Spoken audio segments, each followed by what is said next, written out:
இன்றைக்கி ஒரு சின்ன மார்னிங் ரொட்டீன் பார்க்கலாம். காலையில் எழுந்து கிச்சனுக்கு வந்ததுமே ஃபஸ்ட்டு வேலையாக என்ன இருக்குன்னு பார்த்தீங்கன்னா, தயிரை மிஷினில் போட்டு விட்றது தான். தயிர் போட்டு விட்டுட்டா அது பாட்டுக்கு ஓடிட்டுருக்கும், நம்ம மற்ற வேலை செஞ்சிட்ருக்கலாம்.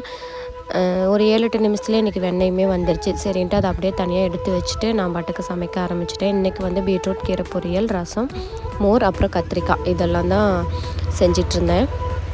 இந்த தயிர் சிலுப்புற மிஷின் எங்ககிட்ட அவைலபிளாக இருக்குது. உங்களுக்கு யாருக்காச்சும் வேணும்னா ஸ்க்ரீனில் தெரிகிற வாட்ஸ்அப் நம்பரை கான்டாக்ட் பண்ணி ஆர்டர் பண்ணிக்கலாம். எங்கள் வீட்டில் எல்லாருமே மோர் தான் அதிகமாக சாப்பிடுவாங்க. அதனால் டெய்லியுமே பாதி தயிர் எடுத்து ஃப்ரிட்ஜில் வச்சுட்டு மீதி பாதியை சிலுப்பி வச்சுருவோம். பெரியவனுக்கு ஸ்கூலுக்கு லஞ்சுக்கு பீட்ரூட் ரைஸ், முட்டை, ஸ்வீட் கார்ன் இதான் கொடுத்து விட்டுருந்தேன். ஸ்வீட் கார்ன்லாம் ஃபஸ்ட்லாம் சாப்பிடவே மாட்டான். இப்போ ஸ்கூலில் ஒவ்வொரு பசங்களாம் கொண்டு வரதை பார்த்துட்டு எனக்கு வேணும்னு கேட்டிருந்தான். அதனால் செஞ்சு கொடுத்துருந்தேன். லஞ்செல்லாம் பேக் பண்ணிவிட்டு ஃபுல்லாக ரெடி ஆகிட்டு வேனுக்கு கிளம்பியாச்சு.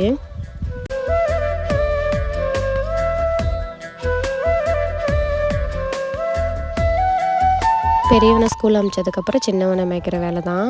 இவர் ஜீப் ஓட்டிக்கிட்டே சாப்பிட்டா தான் கொஞ்சம் சேர்த்து சாப்பிடுவார். அதனால் ஜீப் ஓட்ட நான் அப்படியே சாப்பாடு ஊட்டிகிட்டு இருந்தேன்.